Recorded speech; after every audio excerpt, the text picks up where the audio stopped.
talk show. We have an amazing show in store for you today. Yes, it's. Mark here. You're off your mark a little. Oh, this is so embarrassing. First show, we're still figuring it out, but that's all right. It shows that Okay. Let Your Love Be Real is itself real. Can you move to the right? Oh, to the right? Okay.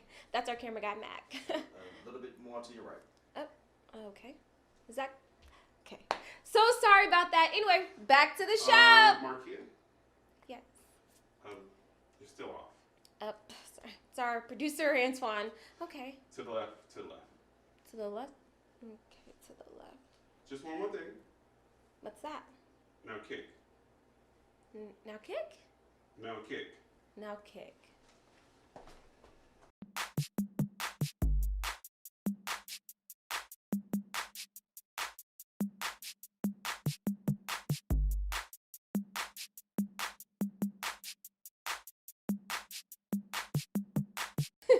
As you can see, we love to dance. Now, where were we? Oh, we're off into the show. Greetings, everyone. I'm your host, Markia Butler, and we are so excited to share this time with you because we have a brand new series. Here, you can expect some heartwarming interviews, tips on how to make everyday life better, and a few news stories to keep you posted on what's going on around the world. We want to motivate you to feel loved, promote physical activity in your daily life, and to encourage you to be the best version of you. We've got a very special guest with us today. He's broken the Guinness World Record for the largest dance line assembled. He's gotten everyone in your family, from grandma to newborn baby, out on the dance floor. He's made appearances on the Dr. Oz show, Judge Mathis, and the Steve Harvey show. He's went multi-platinum with his hit song, The Cupid Shuffle. Please welcome Cupid.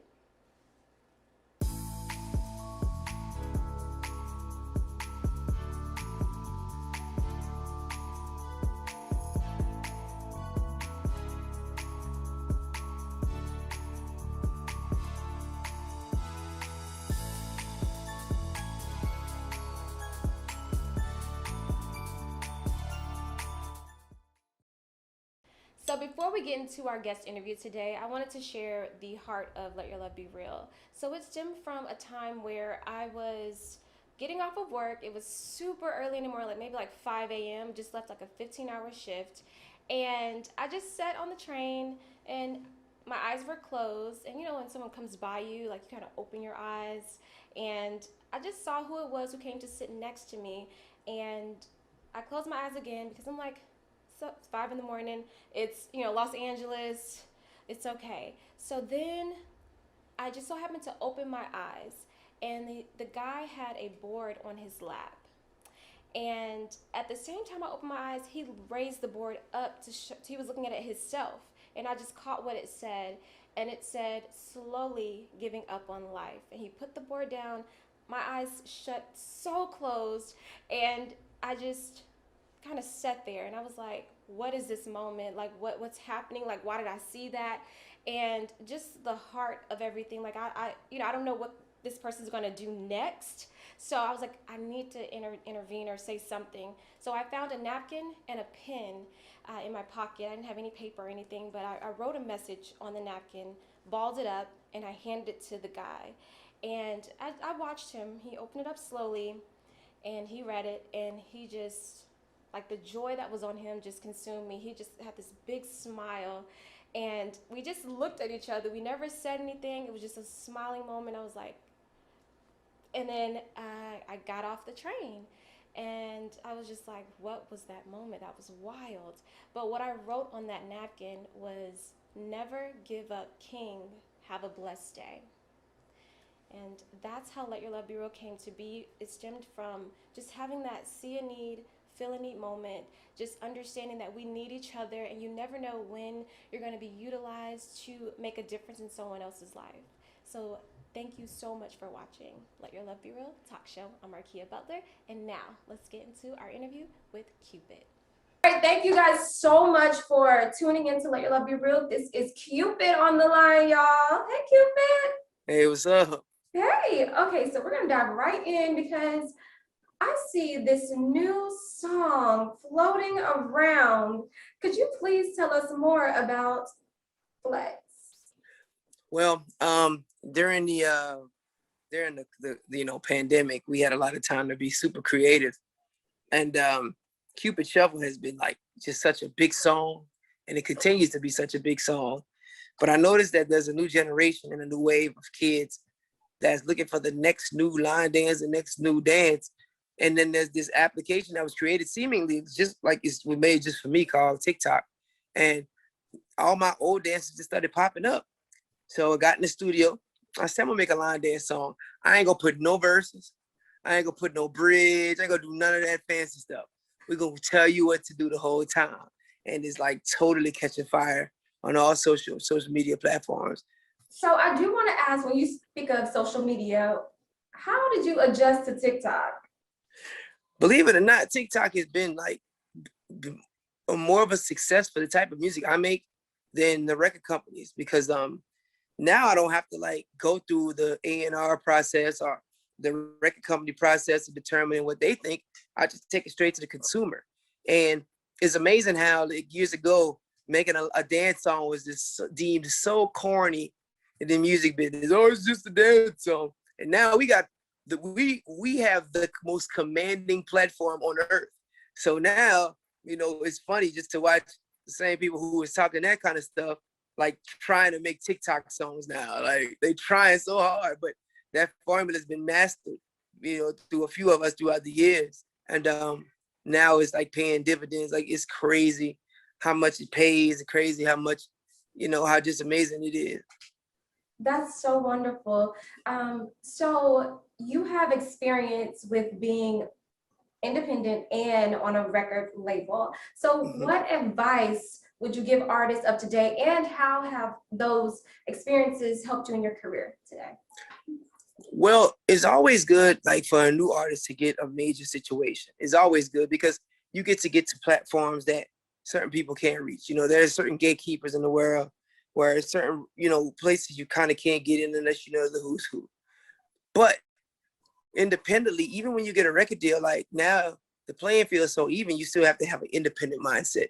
And you still got to grind on your own, and there's no magic wand or no one person that's just going to love you so much to where they're going to make you famous in zillions of dollars. Like you got to do it yourself. So for me, I've been independent so long. When I made Cupid Shuffle after 10 years of being independent, then ran with the label, and now independently is like right now it's fun because I can make a song about anything I want. I don't have to hear nobody tell me nothing.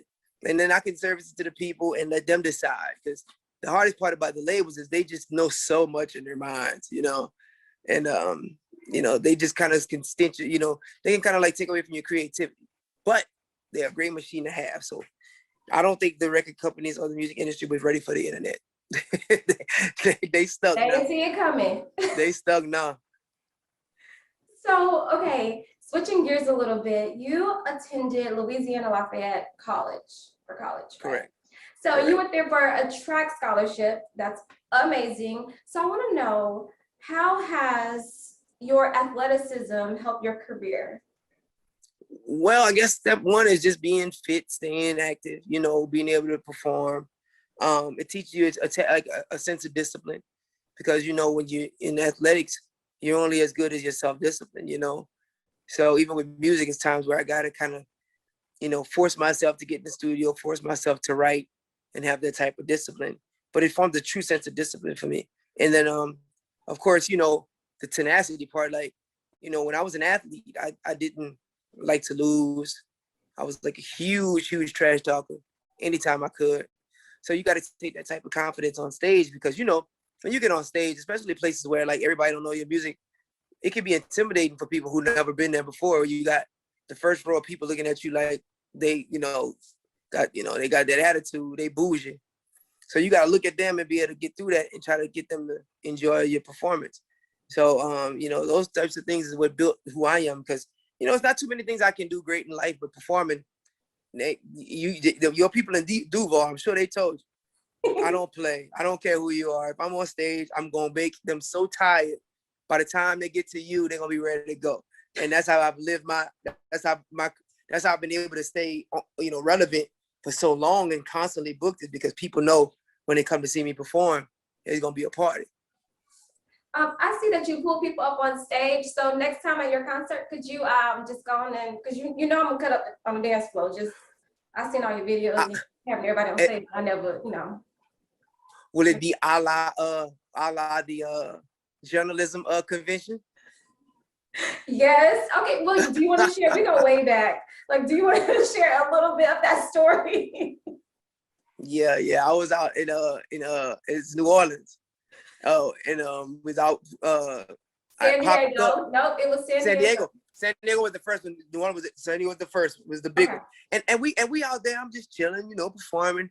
I forgot who Disney had brought me out there, and I'm on the floor and I'm looking around. I'm like, wait, what? Hey, what up? And the next thing you know, we clicked up, and then it's like, I mean, it's just been like, we've been tight ever since, and that's been, that's been cool to see your journey and like how much you've grown from that to like all up in Cali and doing big things. So that's awesome. And you was trying not to be, because I know y'all was at work, but the Duval came out. Oh my Google. So Jacksonville, Florida. all day, every day. So diving back in. So congratulations, you went back to be the Grand Marshal at the Homecoming Parade at Yes. Lafayette, Louisiana. Okay, so what were your life plans when you started college? Like, was your path always going to be like music, or something along those lines? Like, did you like see music at all? No, honestly, I wanted to be a coach. I coach like little league sports now. I mean, that's something that I just truly enjoy doing. And I want to just be a PE coach, and just work with kids. I love sports. I love football. I love track. I love basketball. So I do that now in my spare time, to kind of fill that void. But that's what I've been doing. I mean, I probably would have still been playing at church, probably gigging on the weekends with a band, because music is in my soul. I'm just fortunate and just blessed that I was able to create something so big and so timeless that is, allow me to just do music now, just full time. And it's really a good place to be in. But I still feel that void by coaching little league sports and working in the local parks and rec. That's wonderful. So next question in regards to church, is that where you started singing, or like what was the church influence in your career? Yeah. Started singing in church. I mean, as an athlete, singing wasn't cool. I mean, nobody really wanted to sing like that. And then my parents was, you go sing in church, and my cousins could never really hit the notes, but I could. So I would try not to sound good, just to, kind of fit in. And then I started realizing how much of an asset singing is, and how much of a talent. Like, not everybody gets that gift. And I started like just hanging around people who sing, hanging around the local studio here, working on my craft and building on my craft, and it became what it is today. Well, that's so beautiful. Would you like to give us a little something? Would you give us a little? Churchy. Okay. I could do oh Lord, how excellent, how excellent, how excellent, how excellent, oh, is thy name. Yo. Amen. Hallelujah. Like, oh, so you want to hit all the notes all the way with us? Okay, we only get a little sample. Beautiful. It's a sample now. If y'all see them I come was to like, our I city, heard you get up there before, so. yeah, I want to go all the way hard today, but yeah. Okay, so a question in regards to Fifth Element. Are you in contact with any of the members from that group? And what advice would you give to artists starting out in the, starting wanting to join in groups instead of going like solo?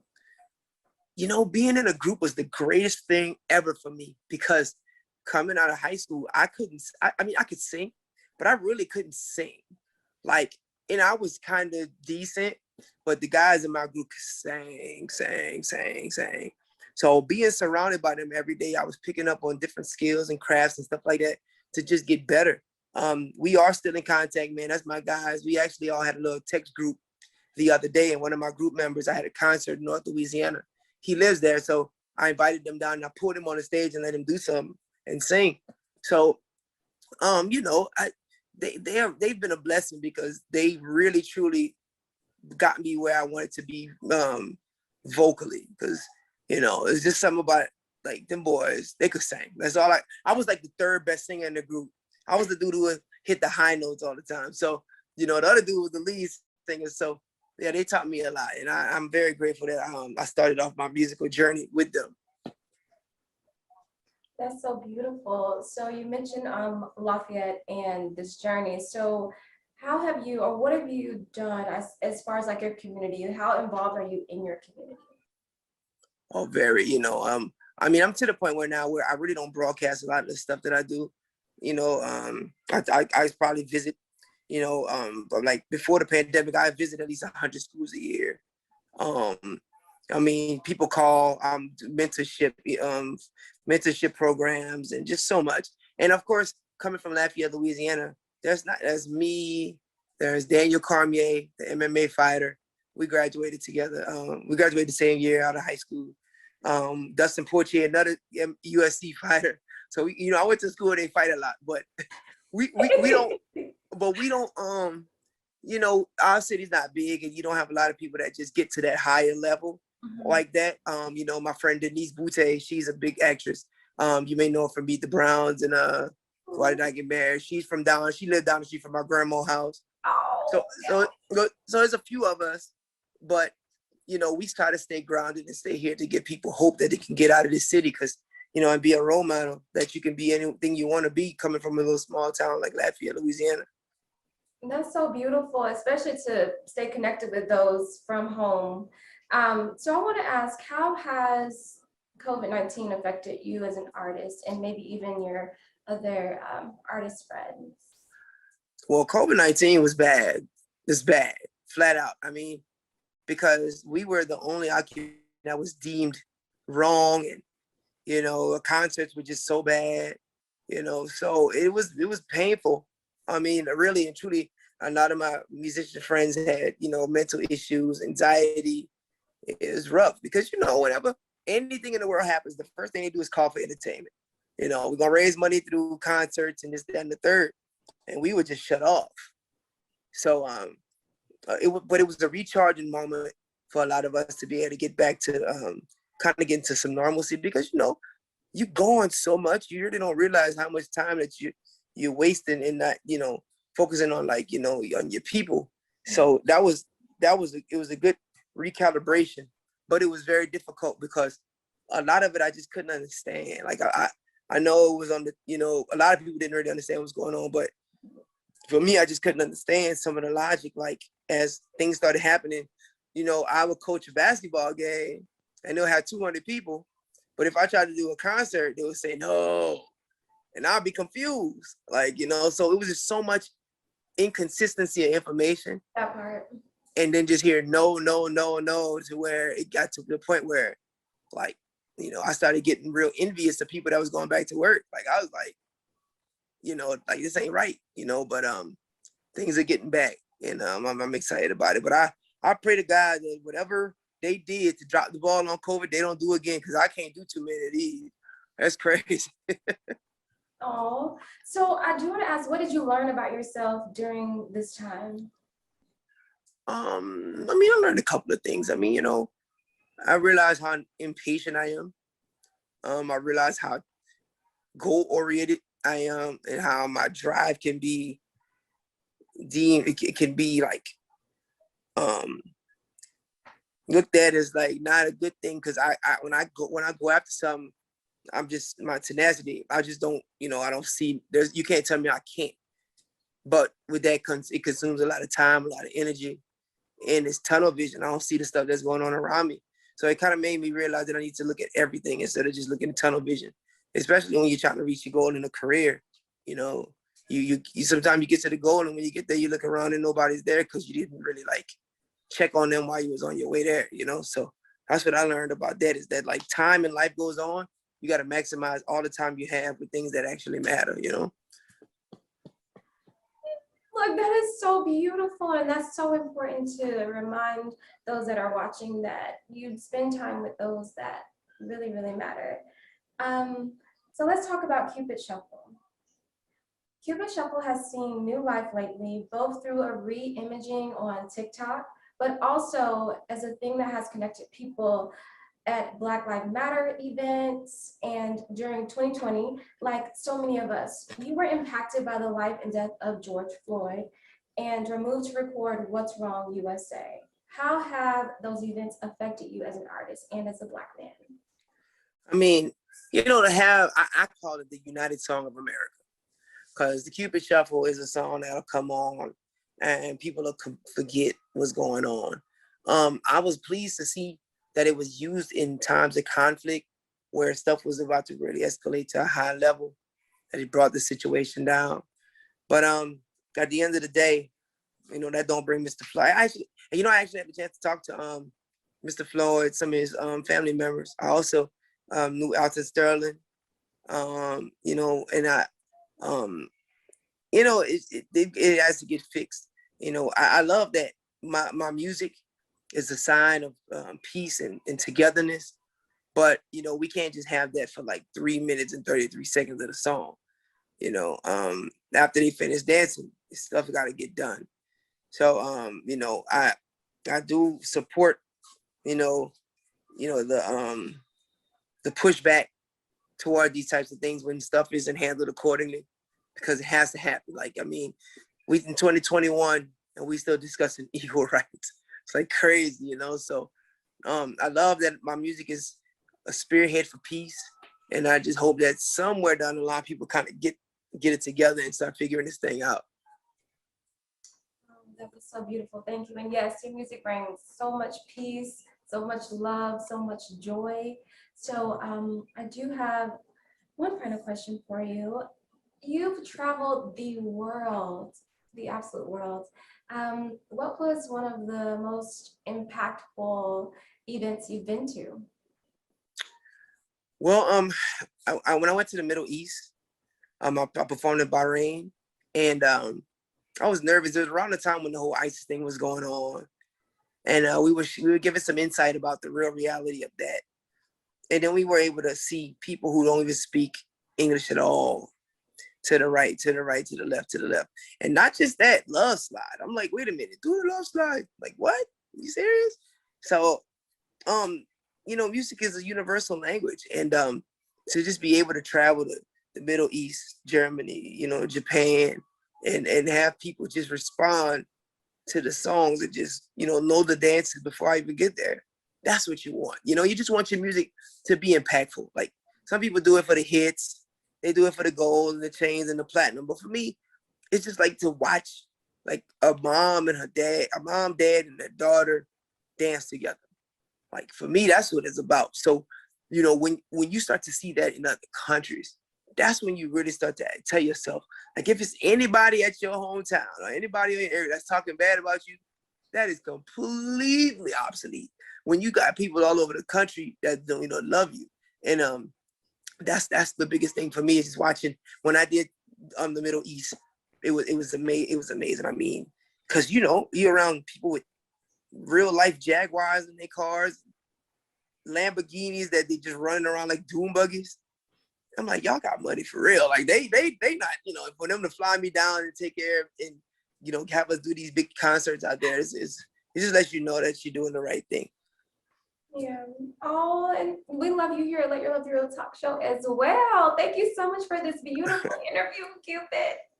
It's a pleasure. Oh my. I cannot wait to do the flex dance, because I will be posting on my page, and it's going to be on the LIBR show page. But what can we look forward to you, and where can we find you? Like, give it to us. Well, on Instagram and TikTok, I'm official New Cupid.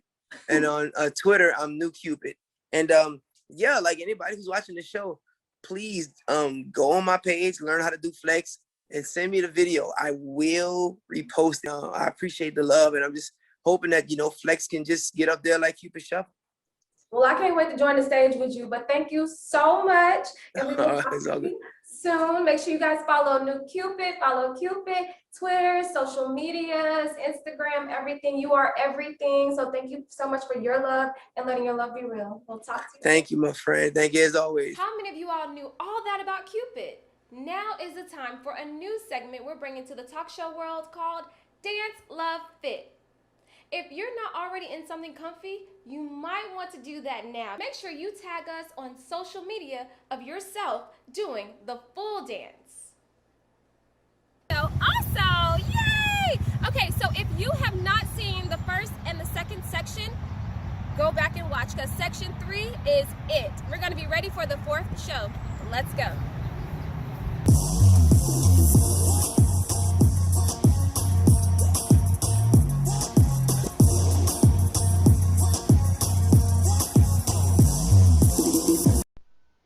Section 3. Okay, guys, so we ended over here leaning back with a back roll. Now, from here, we're going to take both of our arms up in a big circle, and that right leg is coming back. Whoom! Step back and push. Bring that same right foot forward, big circle over your head, land forward. Then from here, we're going to kick the door down. Boom! With the left, land. Then we're going to roll back. Roll back. You can do anything you want to do with the chest, but that arm is circling, yeah? So from here, we're going to take that arm circle, step out with the left foot, continue a circle groove. Over to the side, circle groove. Back again with the circle groove. You can do anything you want to do with that upper body. And that is the end of section 3.